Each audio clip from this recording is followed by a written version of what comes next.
नमस्कार। एक बार फिर से आप सभी का बहुत बहुत स्वागत है परीक्षा वर्ल्ड के इस यूट्यूब चैनल में। दोस्तों, ग्राम समाज एवं विकास की जो हम प्रैक्टिस सेट की सीरीज चला रहे हैं उसका जो सेट नंबर 16 है इसको आज हम यहाँ पे कंप्लीट करने वाले हैं। तो चलिए बिना किसी देरी के आज के इस सेट को लगाना शुरू करते हैं। तो पहला सुपर इम्पॉर्टेंट प्रश्न आपके स्क्रीन पर है। आपको बताना है कि शुष्क खेती में वार्षिक वर्षा कितने सेंटीमीटर से कम पाई जाती है, इसका आपको जवाब देना है। तो आप ध्यान से याद कर लीजिएगा, ऐसे एरियाज, ऐसे क्षेत्र जहां पे 75 सेंटीमीटर से कम वर्षा दर्ज की जाती है, कितने, तो 75 सेंटीमीटर से कम वर्षा दर्ज की जाती है, उस एरिया में जो खेती की जाती है उसको हम शुष्क खेती के नाम से जानते हैं। तो ऑप्शन आपका ए यहाँ पे बिल्कुल सही हो जाएगा। जो आपके शुष्क एवं अर्ध शुष्क भाग होते हैं, जहाँ की आपकी औसत वार्षिक वर्षा 75 सेंटीमीटर से कम होती है, वहाँ जो खेती की जाती है उसको हम शुष्क खेती के नाम से जानते हैं। तो इसके बारे में आप याद रखिएगा, 75 सेंटीमीटर आपका राइट आंसर हो जाएगा, ऑप्शन ए। आपको बताना है अगला प्रश्न, केंद्रीय धान संस्थान जो कि कटक में है, उसके वैज्ञानिकों के द्वारा विश्व का प्रथम अत्युत्तम धान का नामकरण हुआ था, किस नाम से आपसे पूछा जा रहा है। आपको बताना है इसका जवाब। तो आप ध्यान से याद कर लीजिएगा, जो कटक उड़ीसा में आपका केंद्रीय धान संस्थान है, इसके वैज्ञानिकों के द्वारा विश्व का जो अत्युत्तम धान विकसित किया गया था उसका नाम रखा गया था लूनी श्री। ऑप्शन आपका डी यहाँ पे बिल्कुल सही हो जाएगा, लूनी श्री। ऑप्शन आप डी याद कर लीजिएगा, बहुत ही ज़्यादा महत्वपूर्ण प्रश्न है आपके एग्जाम के लिए। तो लूनी श्री आपका राइट आंसर हो जाएगा। अगला महत्वपूर्ण प्रश्न आपके सामने है, भूमापन में जरीब लाइन के आरंभ और समाप्त होने वाले स्थान को क्या कहा जाता है। महत्वपूर्ण प्रश्न। तो इसका राइट आंसर हमारा क्या होने वाला है, ऑप्शन जो हमारा डी है बिल्कुल सही हो जाएगा। भूमापन के लिए जो जरीब का इस्तेमाल किया जाता है, तो जरीब लाइन के प्रारंभ और समाप्त होने वाले स्थान को हम कहते हैं मुकाम। तो ऑप्शन आपका डी यहाँ पे बिल्कुल सही हो जाएगा, मुकाम। अगला प्रश्न आपके सामने है, वसूली कीमत सामान्यतः किस स्तर पर निर्धारित की जाती है। महत्वपूर्ण प्रश्न। तो आपकी जो वसूली कीमत होती है वह सामान्यतः बाजार कीमत से कम पर निर्धारित होती है। तो ऑप्शन आपका ए यहाँ पे बिल्कुल सही हो जाएगा, बाजार कीमत से कम पर निर्धारित होती है आपकी वसूली कीमत। तो ऑप्शन ए आपका 100% सही जवाब हो जाएगा। बढ़ते हम अगले प्रश्न की तरफ। अगला प्रश्न क्या कह रहा है हमारा, देख लीजिए। और आपको पता होगा मिड डे मील स्कीम शुरू की गई थी 1995 में। तो आपसे पूछा जा रहा है कि जो मिड डे मील योजना शुरू की गई थी उसके तहत पका पकाया भोजन कब से दिया जाने लगा, यानी कि स्कूलों में जो पका पकाया भोजन है मिड डे मील योजना के तहत कब दिया जाना प्रारंभ किया गया था, आपसे उसकी वर्ष पूछी जा रही है। तो जल्दी से इसका जवाब दीजिए आप।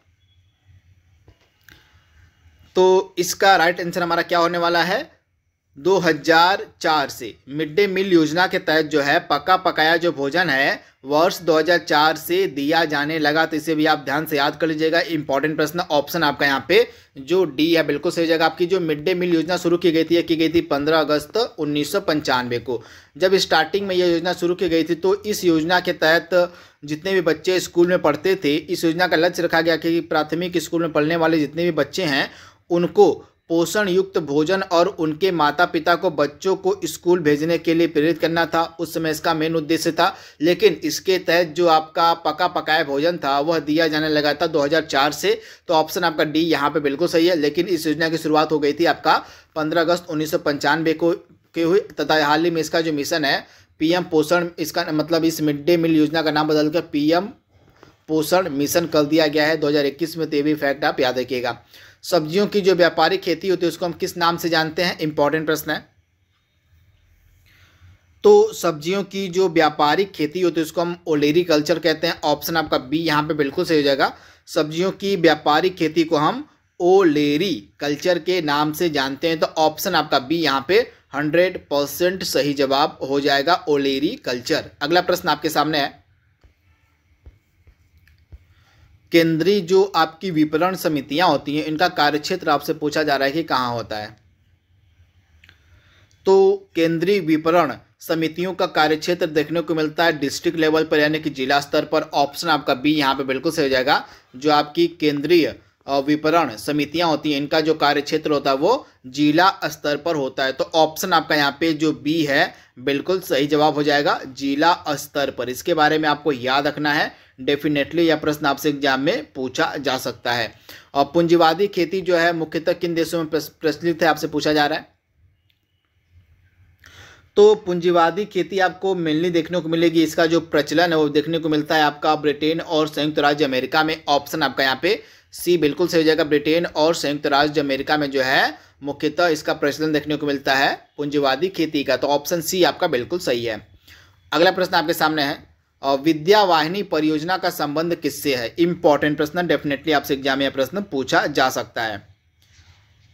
तो आपकी जो विद्या वाहिनी परियोजना है इसका संबंध है माध्यमिक शिक्षा से। ऑप्शन आपका यहाँ पे जो सी है बिल्कुल सही हो जाएगा, माध्यमिक शिक्षा से संबंधित है आपकी विद्या वाहिनी परियोजना। स्टार्टिंग में इसको कब शुरू किया गया था, तो 2003 में इसको शुरू किया गया था। इसका उद्देश्य क्या था, तो विद्या वाहिनी परियोजना को शुरू किया गया था स्कूलों में आईटी शिक्षा प्रदान करने के लिए। स्कूलों में आईटी शिक्षा प्रदान करने के लिए जो है विद्या वाहिनी परियोजना को शुरू किया गया था 2003 में। तो आप इसे याद रखिएगा, इंपॉर्टेंट प्रश्न आपका है।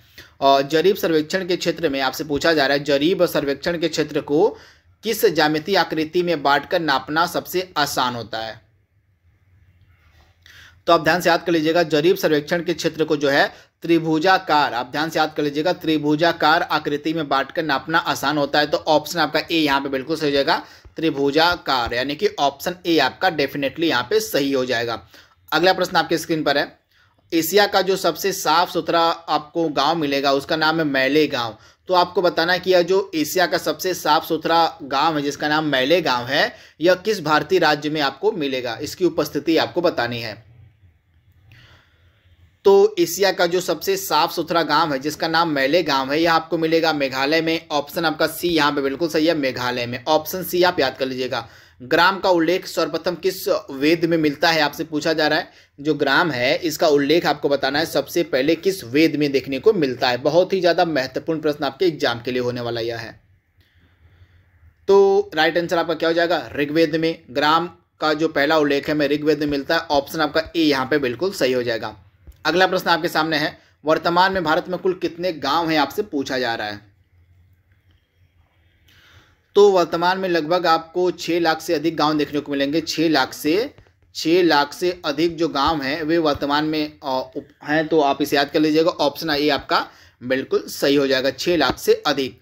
ये सभी कुछ विभाग आपके सामने दिए गए हैं, जैसे आपका चकबंदी आयुक्त विभाग, राहत विभाग, प्रमुख संपादक विभाग, जिला गजेटियर विभाग। तो ये सभी विभाग आपको किस जगह पर देखने को मिलेंगे, आपसे पूछा जा रहा है।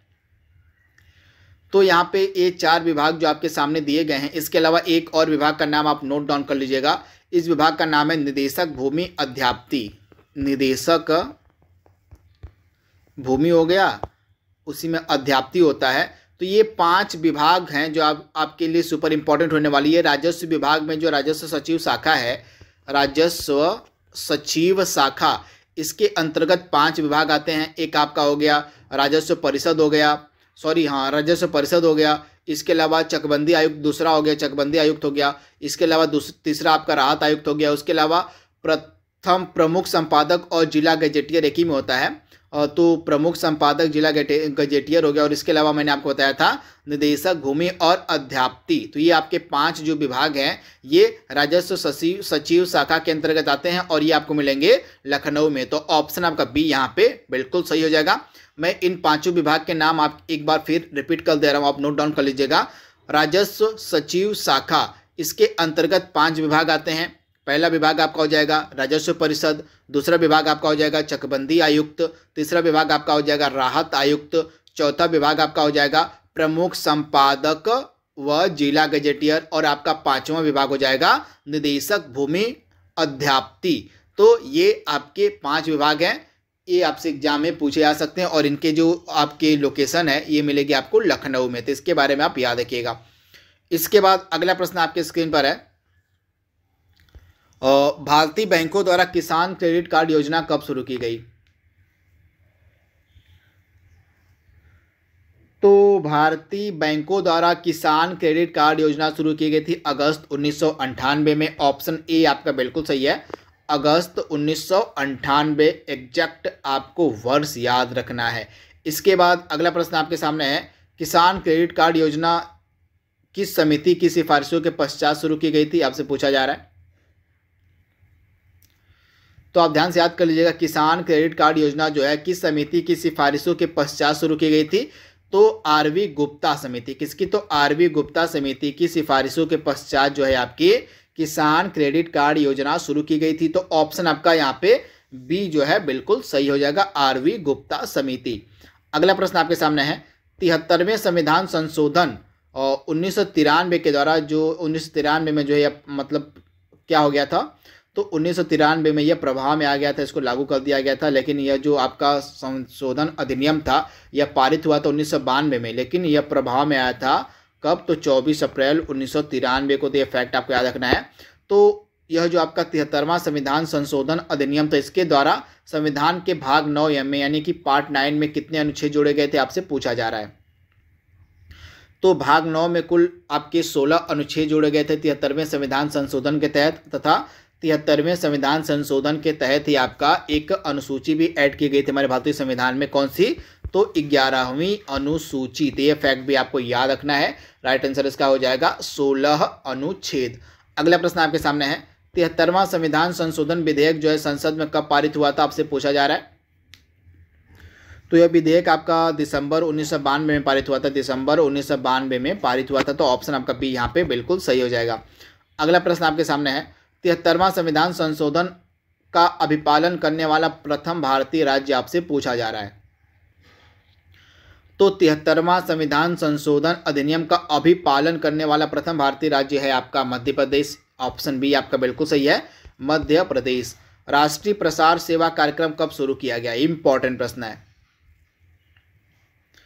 तो राष्ट्रीय प्रसार सेवा कार्यक्रम आपका शुरू किया गया था 2 अक्टूबर 1953 को। ऑप्शन ए आपका बिल्कुल सही हो जाएगा, 2 अक्टूबर 1953 को राष्ट्रीय प्रसार सेवा कार्यक्रम शुरू किया गया। तो ऑप्शन ए आपका यहाँ पे डेफिनेटली सही हो जाएगा।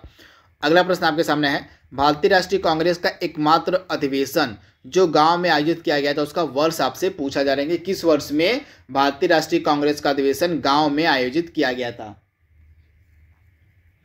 तो आप ध्यान से याद कर लीजिएगा, एकमात्र अधिवेशन जो गांव में आयोजित हुआ था वह हुआ था 1936 में। 1936 में फैजपुर में। कहाँ? तो फैजपुर में हुआ था यह अधिवेशन। और इसकी अध्यक्षता किसने की थी? नेहरू ने, पंडित जवाहरलाल नेहरू के द्वारा जो है इस अधिवेशन की अध्यक्षता की गई थी। तथा यह भारतीय राष्ट्रीय कांग्रेस का एकमात्र अधिवेशन था जो गांव में आयोजित किया गया था वर्ष 1936 में। इसको हम फैजपुर अधिवेशन के नाम से जानते हैं। इसकी अध्यक्षता की गई थी पंडित जवाहरलाल नेहरू के द्वारा। तो ये फैक्ट आपको याद रखना है। अगला प्रश्न आपके सामने, नाफेड की स्थापना आपसे पूछी जा रही है, कब की गई थी? तो नाफेड की स्थापना की गई थी वर्ष 1958 में। ऑप्शन आपका ए यहाँ पे बिल्कुल सही है। यहाँ पे आप देख रहे हैं नाफेड है आपका 2 अक्टूबर 1958 को इसकी स्थापना की गई थी। इसका पूरा नाम आप याद कर लीजिएगा। इसका पूरा नाम आपसे एग्जाम में पूछा जा सकता है, national agricultural cooperative marketing federation of India है, शॉर्ट फॉर्म इसको हम नाफेड भी कहते हैं। तो इसका फुल फॉर्म और इसका स्थापना का वर्ष आपको याद रखना है। इसका हेडक्वार्टर आपको मिलेगा नई दिल्ली में और इसके चेयरमैन है कौन? तो आपके डॉक्टर विजेंद्र सिंह। अगला प्रश्न आपके सामने है, राजस्व परिषद के सदस्यों की नियुक्ति किसके द्वारा की जाती है? इंपॉर्टेंट प्रश्न है। तो राजस्व परिषद के सदस्यों की नियुक्ति की जाती है राज्य सरकारों के द्वारा। ऑप्शन बी आपका बिल्कुल सही है। अगला प्रश्न है, निम्नलिखित में से कौन सा अनुभाग, राजस्व परिषद का कौन सा अनुभाग जो है विस्थापितों की सहायता तथा पुनर्वास का कार्य देखता है? इंपॉर्टेंट प्रश्न। तो आपका जो लखनऊ के प्रशासनिक कार्यालय का राजस्व अनुभाग 6 है, इसका कार्य होता है विस्थापितों की सहायता तथा पुनर्वास का कार्य देखना। यानी कि ऑप्शन आपका बी यहाँ पे बिल्कुल सही हो जाएगा, राजस्व अनुभाग 6। तो इसके बारे में आपको याद रखना है, लखनऊ स्थित प्रशासनिक कार्यालय के राजस्व अनुभाग 6 की यहाँ पे बात हो रही है। अगला प्रश्न आपके सामने है, सर्वे ऑफ इंडिया द्वारा बनाए जाने वाले नक्शे में प्रदर्शित सीमांकन एवं प्रमाणीकरण का कार्य किसके द्वारा किया जाता है? 100% आपसे एग्जाम में यह प्रश्न पूछा जा सकता है। तो सर्वे ऑफ इंडिया के द्वारा जितने भी नक्शे बनाए जाते हैं, नक्शों में जो प्रदर्शित सीमांकन और प्रमाणीकरण होता है उसका कार्य कौन करता है? तो राजस्व अनुभाग 5 यानी कि लखनऊ के प्रशासनिक कार्यालय का जो राजस्व अनुभाग 5 है उसी के द्वारा यह कार्य किया जाता है। तो ऑप्शन आपका ए यहाँ पे 100% सही जवाब हो जाएगा। तो दोस्तों इस तरह से आज का हमारा जो सेट नंबर कौन सा है, सेट नंबर आपका यहाँ पे 16 है, उसको हमने यहाँ पे कंप्लीट कर लिया है। आई होप यह सीरीज आपको पसंद आ रही होगी। तो आज के लिए बस इतना ही। इसका अगला पार्ट हम कल अपलोड करेंगे। तब तक के लिए thank you, thanks for watching, thank you.